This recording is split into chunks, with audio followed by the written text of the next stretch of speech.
Alam po sa ating lahat, palakpakan muli natin.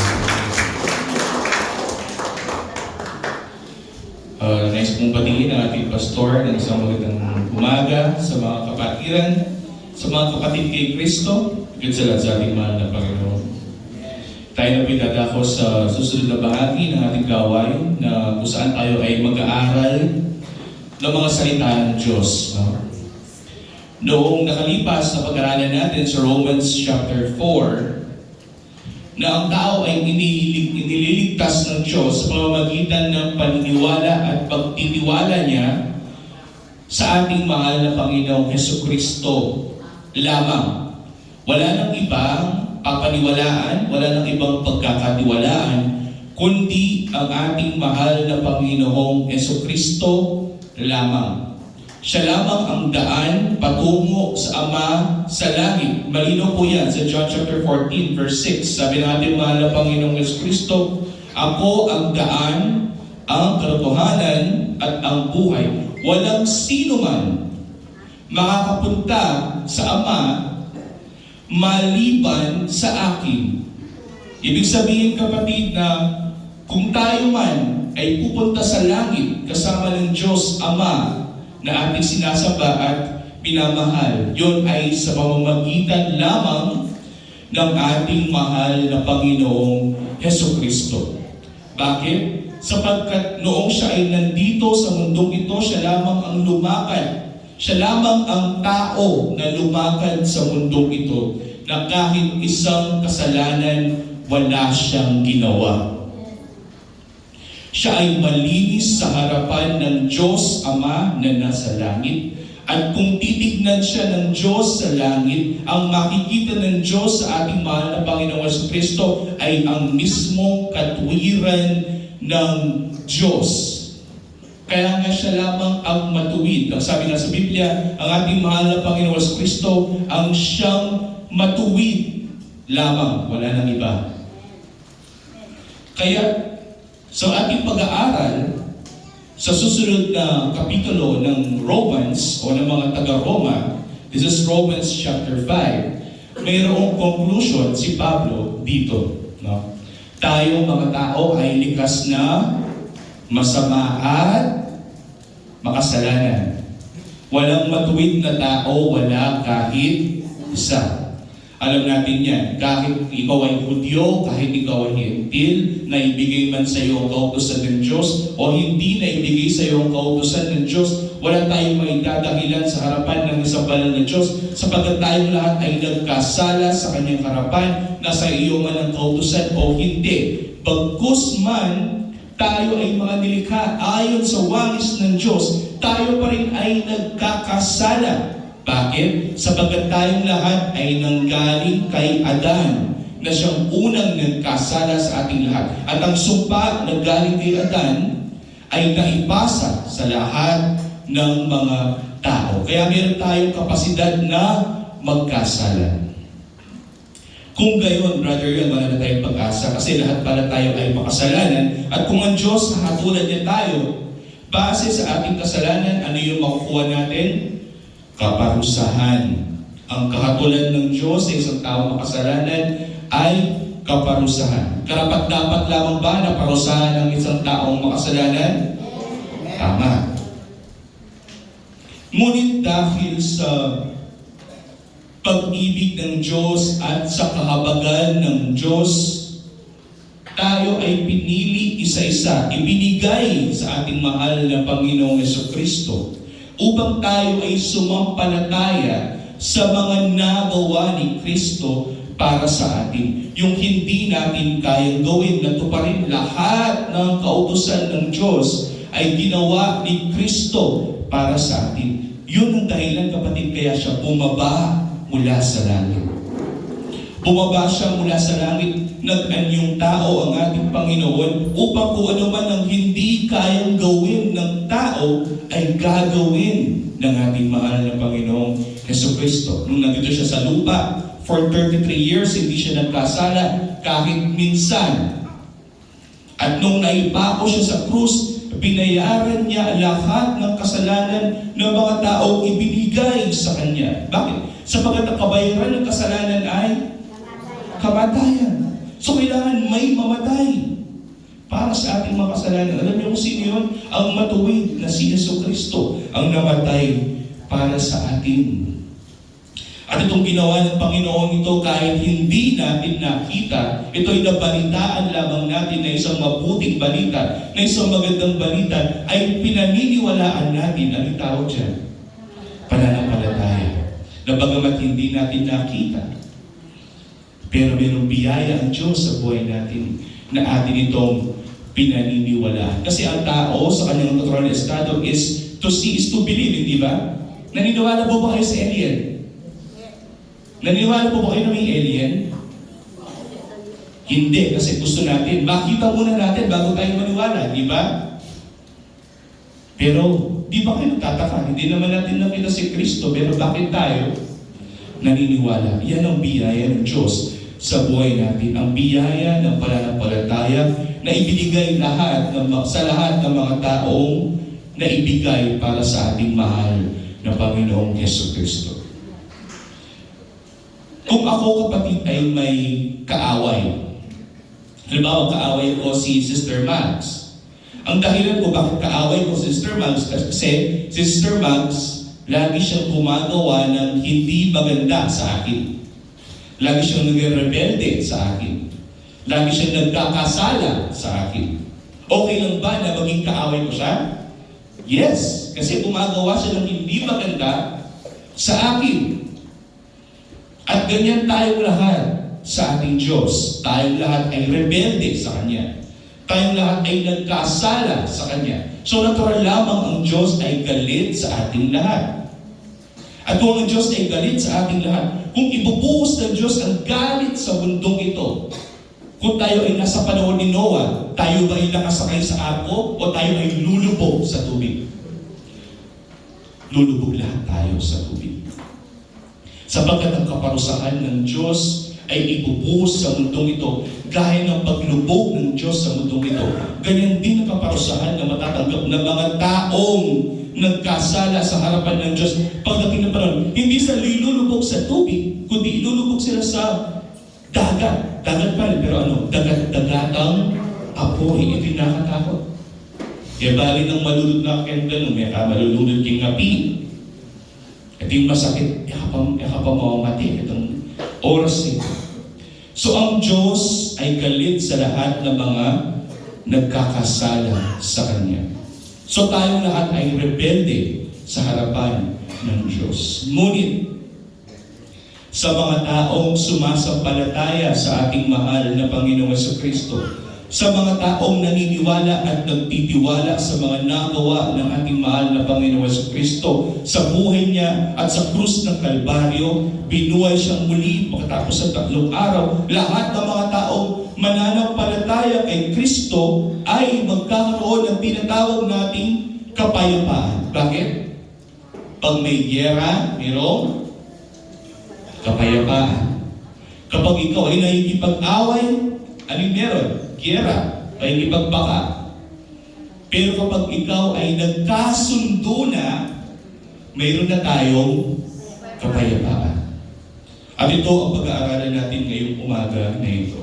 That is Romans chapter 5. Ang sabi ni Pablo, lahat tayo ay kaaway ng Diyos.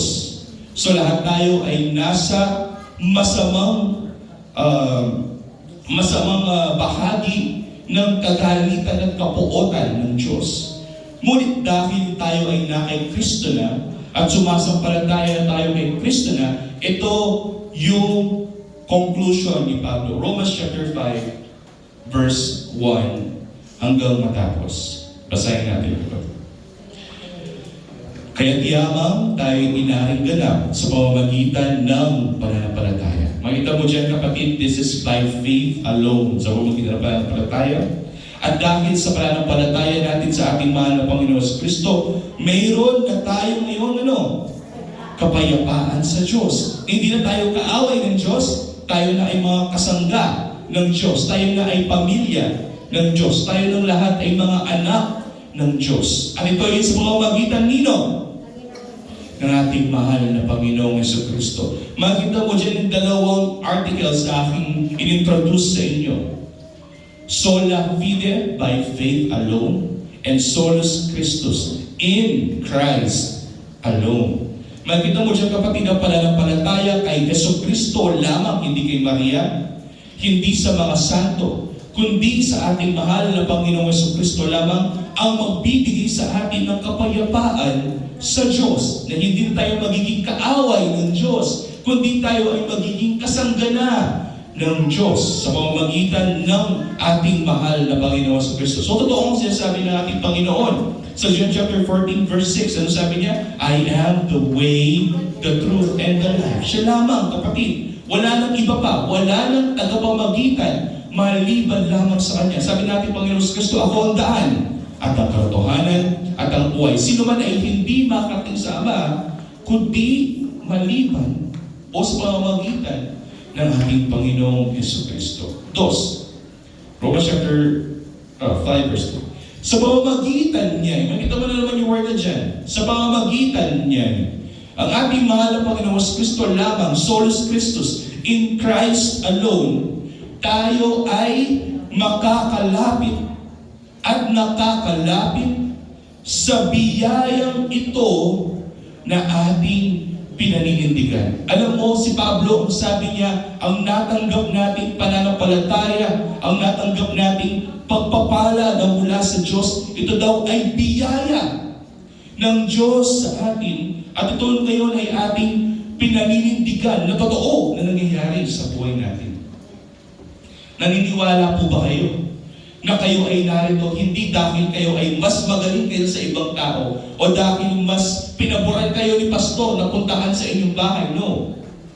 Naniniwala po ba kayo na kayo ay narito dahil ng Diyos ay mabiyaya sa buhay ninyo? Amen. Naniniwala po ba kayo na kaya kayo sumasampalataya sa ating mahal na Panginoong Jesucristo kahit hindi nyo siya nakita ay dahil ng Diyos ay mabiyaya sa inyo? Amen. Ibig sabihin niya, kapatid, the third tenet is sola gratia, by grace alone we are saved.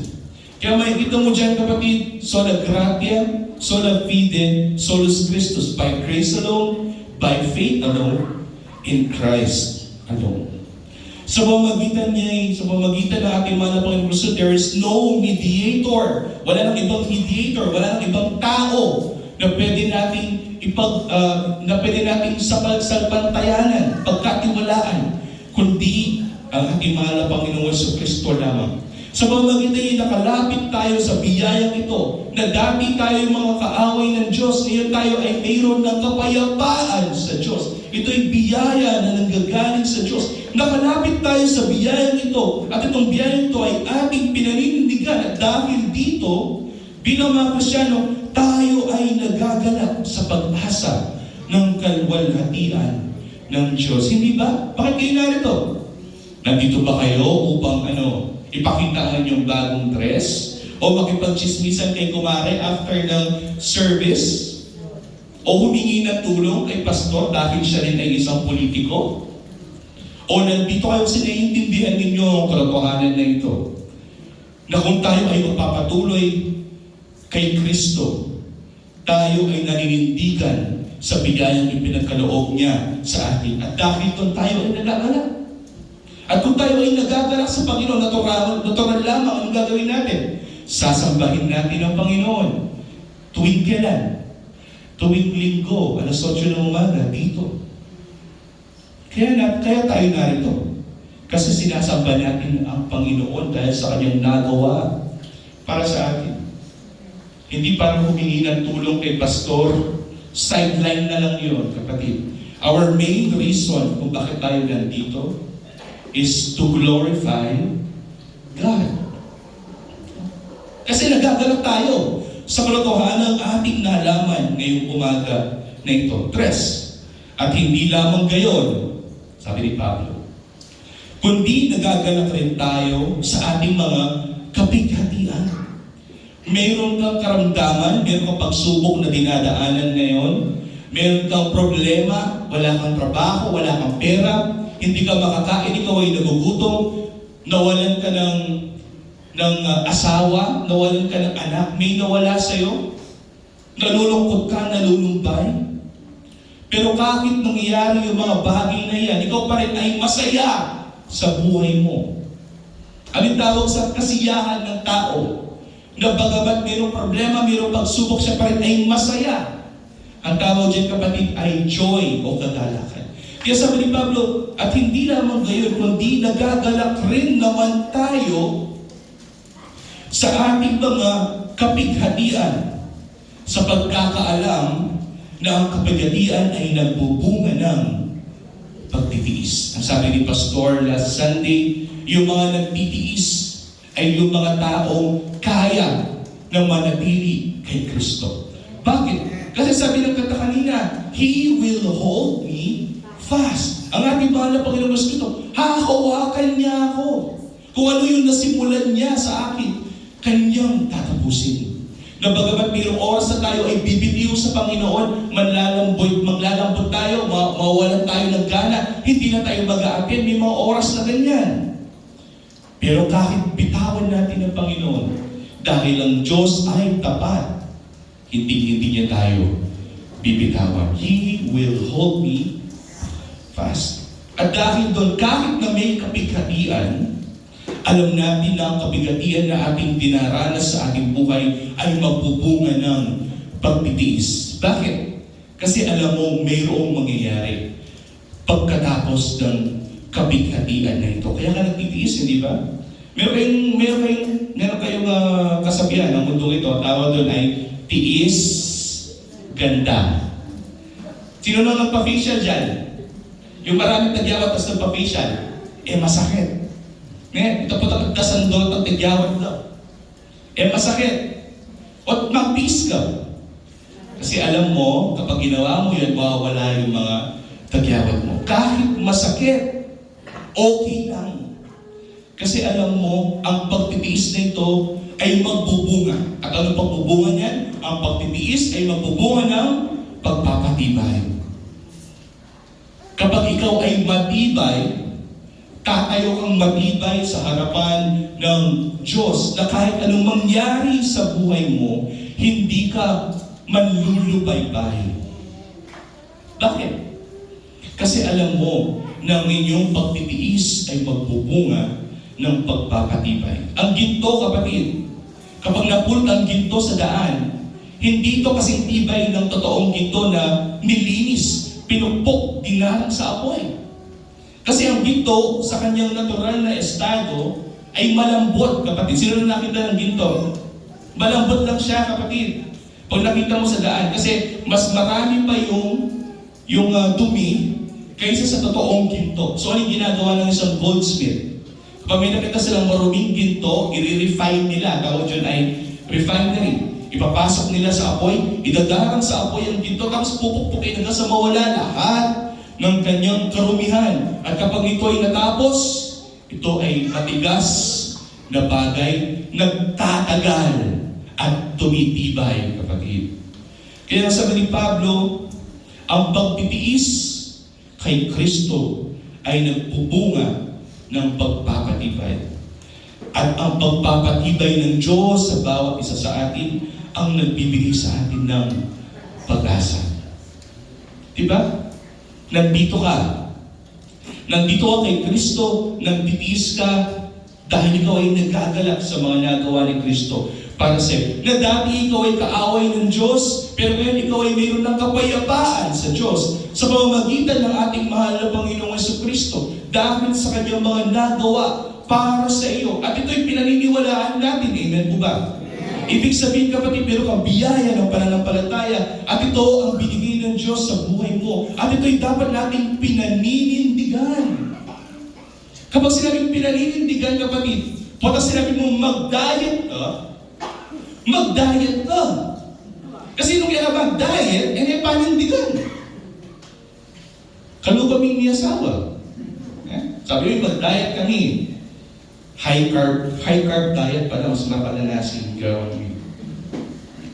Kaya nga, kapatid, kung nandun tayo sa pananampalataya at ang biyaya ng Diyos ay nandito, panindigan natin. Kahit may pagsubok, panindigan natin. Sapagkat alam natin ang pagsubok ay nagbubunga ng pagtitiis. At ang pagtitiis sa ating mahal na Panginoong Kristo ay nagbubunga ng pagpapatibay.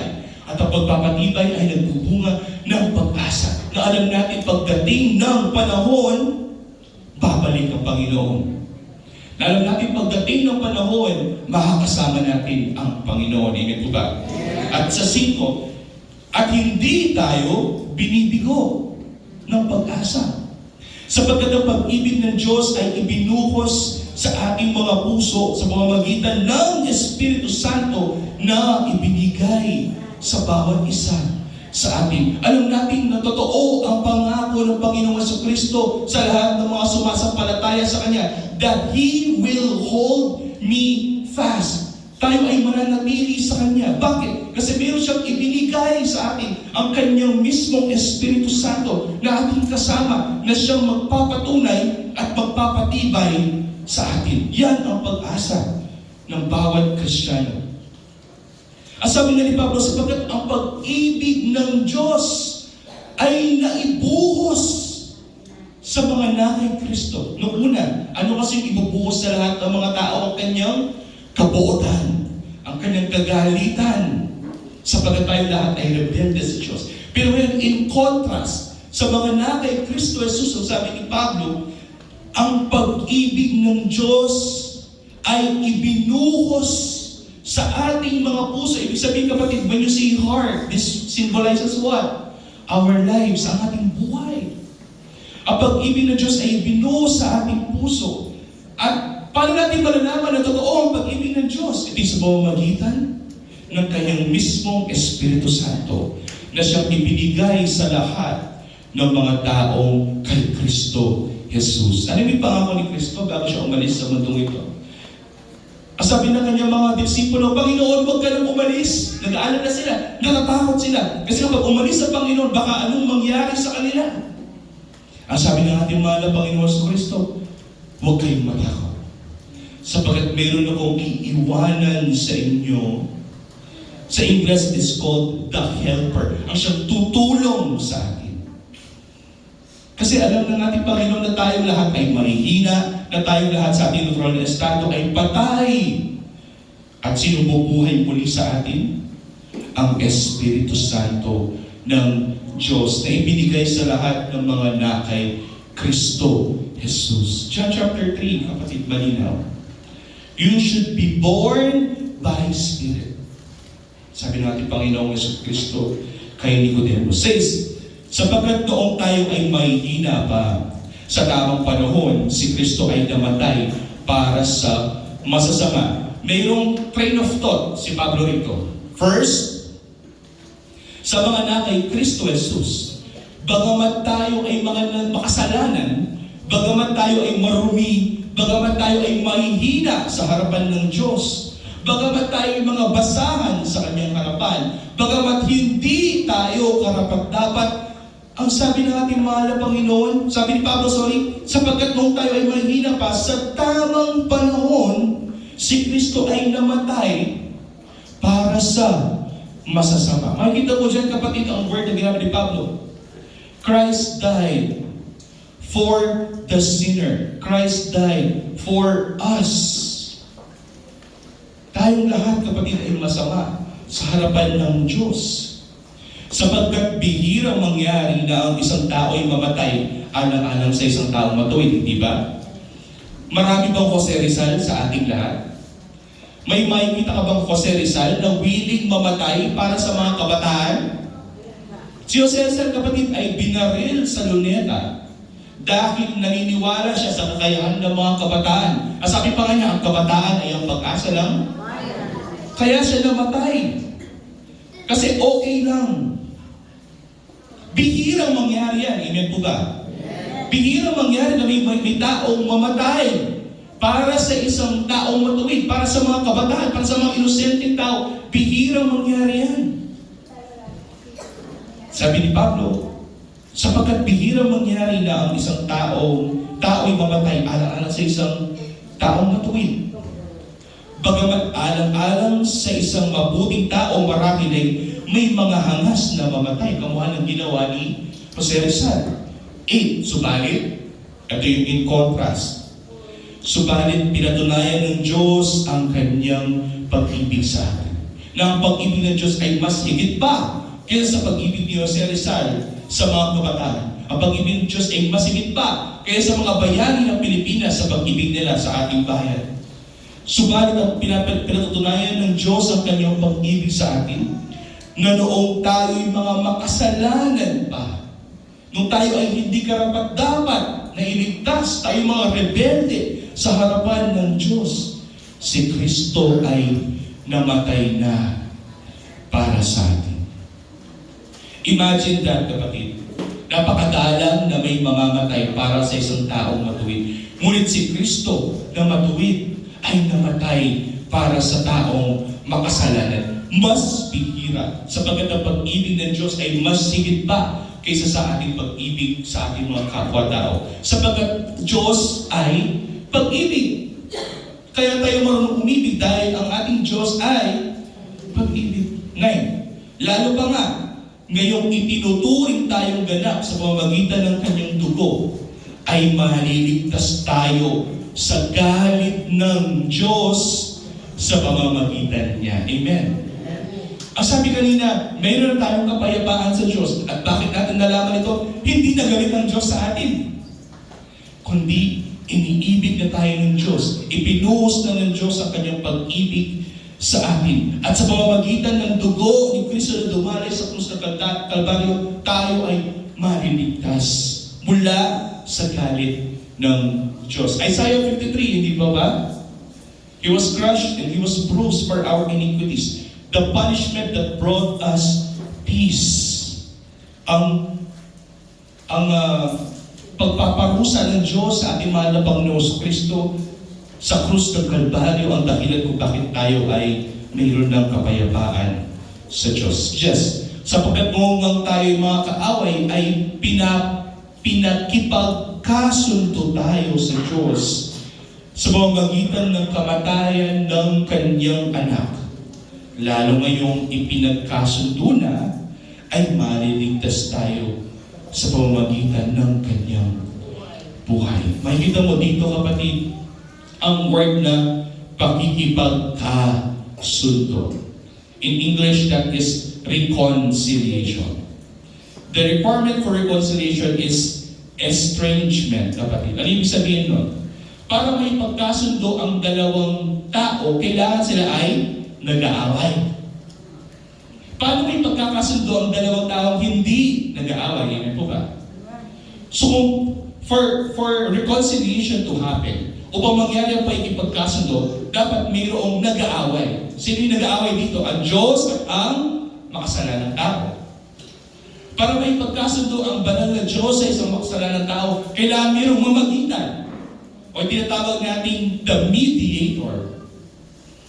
At itong sa pamamagitan mismo ng ating mahal na Panginoong Kristo na ipagkasundo tayo sa ating Diyos na buhay sa langit. Dahil sa kanyang kamatayan, tayo ay nagkaroon ng pakikipagkasundo. At lalo na ngayon, ang ating mahal na Panginoong Kristo ay buhay na nasa langit. Mas lalo tayong umasa na tayo nga ay naipagkasundo na sa Diyos. Amen po ba? Naniniwala po ba kayo doon? Na kaya tayo na kay Kristo kasi nais ng Diyos na tayo ay ipagkasundo sa kanyang sarili. Ibig sabihin, nais ng Diyos na iligtas ka. At kung nais ng Diyos na iligtas ka, ililigtas ka niya. Amen po ba? Amen. Kasi kung ano ang inumpisahan ng Diyos sa inyong buhay, kanyang tatapusin. Sabi nga ni FPJ, no? Inumpisahan mo, tatapusin mo. Pero ang Diyos, inumpisahan niya at tatapusin din naman niya. 11. At hindi lamang gayon, kundi tayo ay nagagalak rin sa Diyos sa pamamagitan ng ating mahal na Panginoong Jesucristo, na sa pamamagitan niya itinamo natin ngayon ang pakikipagkasundo. Na hindi tayo maipagkakasundo sa Diyos sa banal, kundi maliban o sa pamamagitan lamang ng ating mahal na Panginoong Jesucristo. This is very important. Solus Christus. That in Christ alone, we received reconciliation. It is the gift from God. No? Reconciliation, kapatid, ay pakikipagkasundo. Hindi si Maria ang ang dahilan kung bakit tayo nagkaroon ng pakikipagkasundo sa Diyos. No. Kundi sa pamamagitan lamang ng anak na si Jesucristo. 12. Kaya kung paanong sa pamamagitan ng isang tao ay pumasok ang kasalanan sa sanlibutan, at sa pamamagitan ng kasalanan ay ang kamatayan, kaya dumating sa lahat ng tao ang kamatayan sapagkat ang lahat ay nagkasala. Sino yung tao na yan? Basahin natin sa Genesis chapter 3 verse 6. Sa pamamagitan ng isang tao, dumating ang kasalanan. Makita natin ito. Kaya nang makita ng babae na ang bunga ng punong kahoy ay mabuting kainin, nakakalugod sa paningin at dapat nasain upang maging matalino, siya ay pumitas ng bunga nito at kinain ito. At binigyan din niya ang kanyang asawa na kasama niya at siya'y kumain. Sino yung mga yan? Very good. Si Adan at si Eva. Nasa pamamagitan ng pagkakasala ni Adan at ni Eva, ang kasalanan ay naibuhos sa mundong ito. Hindi ang Diyos ang dahilan kung bakit nagkasala ang mga tao, kundi ang mismong tao ang dahilan kung bakit mayroong kasalanan sa mundong ito. Kaya nga sabi ni Pablo dito, kaya kung paanong sa pamamagitan ng isang tao ay pumasok ang kasalanan sa sanlibutan, si Adan yan. At sa pamamagitan ng kasalanan na ito ay nagkaroon tayo ng kamatayan. Kaya tayo namamatay dahil din sa nagawa ni Adan na iyon. Kaya dumating sa lahat ng mga tao ang kamatayan. Kaya tayo namamatay dahil sa kasalanan ni Adan. Sapagkat ang lahat ay nagkasala. Present. Tunay na ang kasalanan ay nasa sanlibutan bago pa dumating ang kautusan. Kailan kasi ibinigay ng Diyos ang kautusan noong panahon ni Moses, di ba? Nung siya ay nasa bundok, tapos binigay yung mga 10. Okay. Bago pa ang kautusan, bago pa nakipagtipan ang Diyos sa tao sa pamamagitan ng kanyang mga kautusan, tayong lahat ay nagkasala na sa harapan ng Diyos. Kailan nagsimula ang kasalanan? Noong panahon ni Adan. Kaya hindi natin pwedeng gamitin ang kautusan bilang batayan ng ating mga kasalanan. Kasi ito yung tinatawag na original sin. Ang kasalanan ipinasa sa lahat ng tao sa bawat henerasyon nagsimula kay Adan. Ito yung simula. Tunay na ang kasalanan ay nasa sanlibutan bago pa dumating ang kautusan. Ngunit hindi ibinibilang ang kasalanan kung walang kautusan.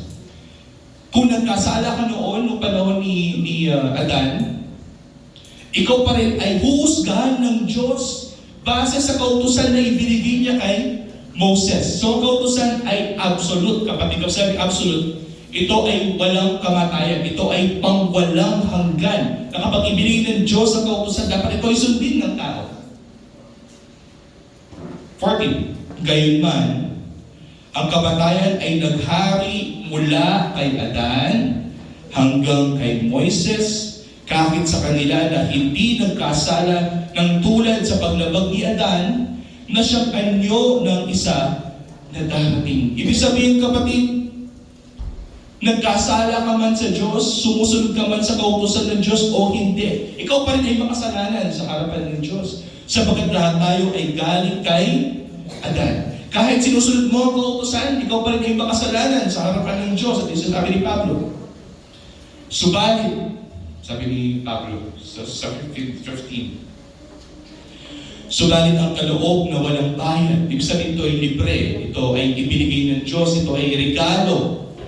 Ito ay kaloob na walang bayad. At ito ay hindi gaya ng pagsuway.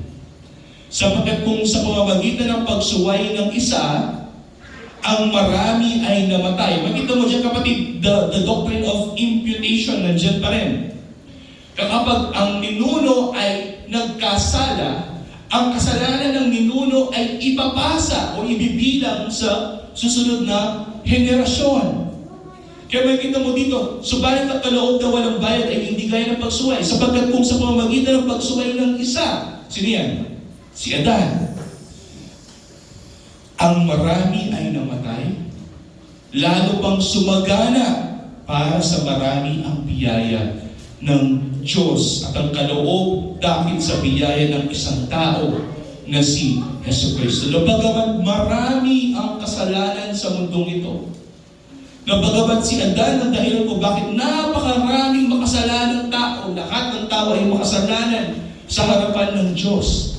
Pero mas masagana ang biyaya ng Diyos sa lahat ng mga nakay Kristo Jesus. In fact, John chapter 1, sabi ng ating kapatid na si Juan, ang ating mahal na Panginoong Kristo is grace upon grace. Siya ang biyayang nag-uumapaw na galing sa Diyos, na ibinigay sa atin, na isang kaloob ng Diyos sa atin.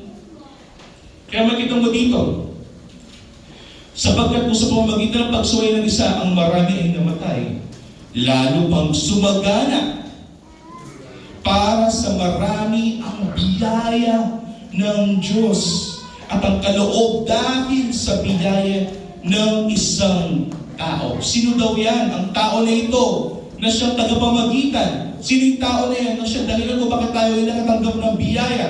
Sino itong tao nito na siyang dahilan kung bakit tayo ay nagkaroon ng pakikipagkasundo sa Diyos na hindi tayo makasalanan ngayon. Bagkus tayo ay matuwid sa harapan ng Diyos, tayo ay inaring ganap dahil sa tao ito. Sino daw? Ang ating mahal na Panginoong Jesucristo. Bakit tao ang tawag ni Pablo dito sa konteksto na ito? Kasi kailangan ang gumawa ng kautusan ay tao. Kaya nga, inihalin tulad ang taong si Adan sa taong si Jesus. Si Adan na nagkasala at dahil sa kanya may kasalanan, si Jesus na hindi nagkasala at dahil doon meron tayong katwiran. This is contrasting, kapatid. 16. At ang kaloob na walang bayan, ano kasi binibigay ng Diyos sa atin ng libre kahit hindi tayo karapat-dapat? Grace or biyaya. At ang kaloob na walang bayan ay hindi kaya ng ibinunga ng pagkakasala ng isang tao. Sapagkat ang kahatulan na dumating na kasunod ng pagkakasala ng isa ay nagbunga ng paghatol. Ano kasi yung gagawin ng Diyos sa lahat ng mga makasalanan? Sila ay hatulan. Kapag ang Diyos ay hinatulan niya ang isang tao makasalanan, ano yung verdict? Kaparusahan. Guilty. Beyond reasonable doubt. At pag ikaw ay guilty, ikaw ay kaparusahan. Subalit, ang kaloob na walang bayan. Ang sinasabi dito ni Pablo, ang kaloob ng Diyos na kaligtasan. Ang kaloob ng Diyos na katwiran. Na walang bayan. Na kasunod ng maraming pagsuway ay nagbubunga ng pag-aaring ganap. Nagbubunga ng justification. Na ang biyaya ng Diyos na ibinigay sa tao ang nagpapamatuwid sa isang taong makasalanan. Sabagat kung paanong sa pagsuway ng isa ay naghari ang kamatayan sa pamamagitan ng isa, ang tumatanggap ng kasaganaan ng biyaya at kaloob ng pagiging matuwid ay lalo pang maghari sa buhay sa pamamagitan ng isa. Sino yan? Ang ating mahal na Panginoong Jesucristo. At sinasabi dito ni Pablo, kapatid, kahit ikaw ay makasalanan, ang biyaya ng Diyos ay mas higit pa kaysa sa inyong kasalanan. Who is the blessed man in Romans chapter 4? Pag-aralan natin yan last Sunday. Sino ang tunay na pinagpala ng Diyos sa Romans chapter 4? Blessed is the man whose sin are covered by the righteousness of Christ. Na tayong lahat ay makasalanan pero tinakpan ng katwiran ng Kristo ang ating mga kasalanan sapagkat ang biyaya ni Kristo ay mas sigit pa kaysa sa ating mga kasalanan. 18. Kaya't kung paanong sa pamamagitan ng isang pagsuway ay dumating ang kahatulan sa lahat ng mga tao, gayon din naman sa pamamagitan ng isang matuwid na gawa ay dumating sa lahat ng tao ang pag-aaring ganap at buhay. May kita mo dyan, kapatid, ang pagsuway ni Adan ay inahalin tulad sa matuwid na gawa ni Kristo. Ibig sabihin si Adan ay makasalanan, ngunit si Kristo ay matuwid sa harapan ng Diyos. Sinong gusto mo? Si Adan o si Kristo?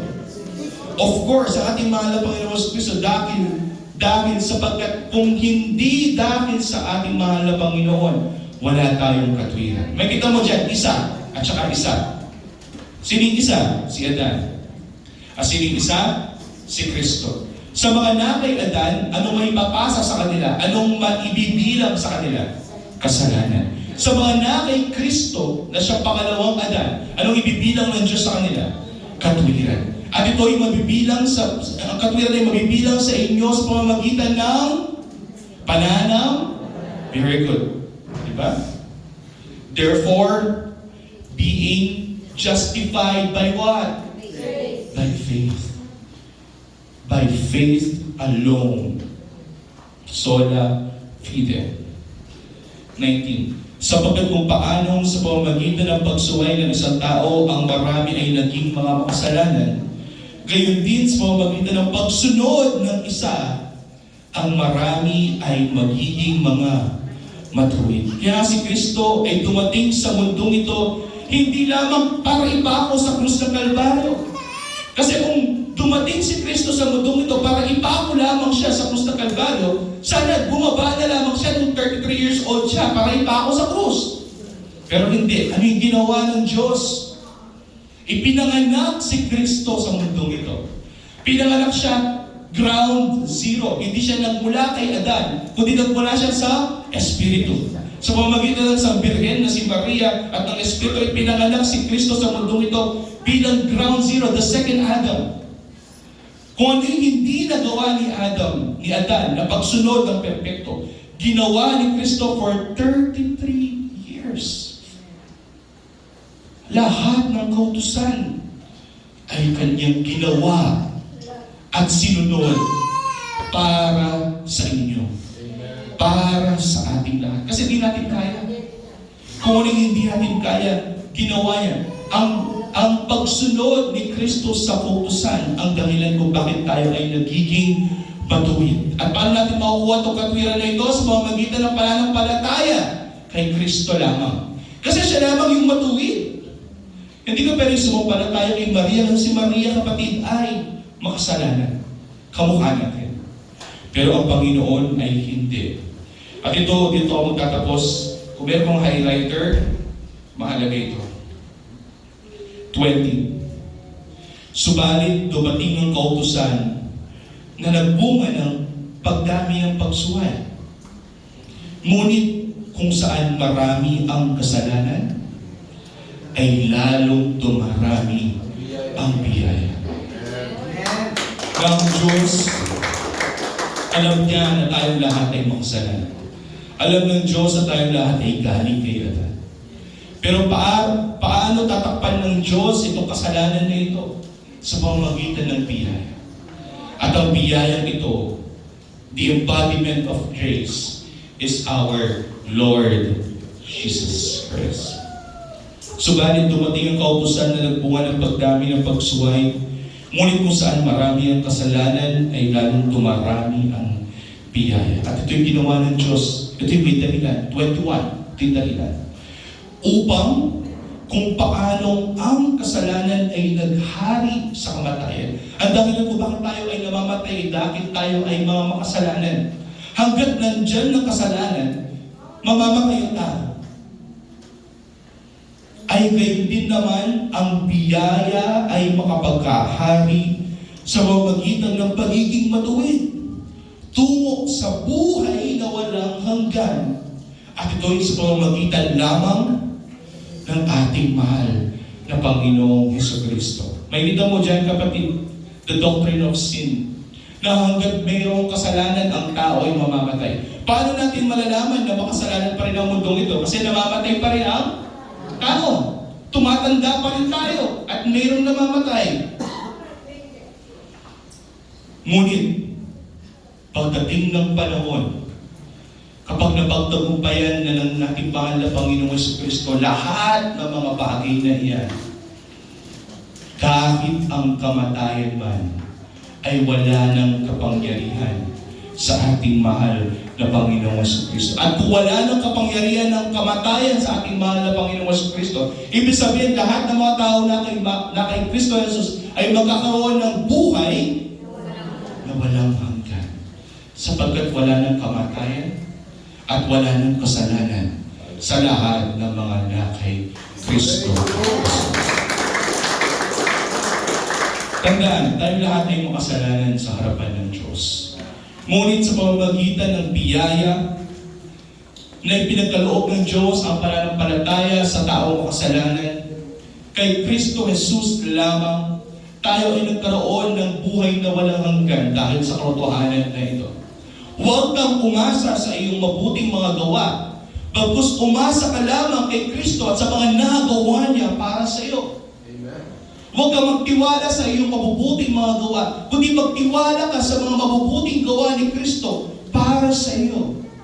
Huwag kang maniwala sa iyong sariling kakayahan, bagkus maniwala ka sa kakayahan ni Kristo na iligtas ka. Kaya matawin sa ang Biblia, napakalinaw na mayroong isa lamang na pwedeng magligtas sa tao.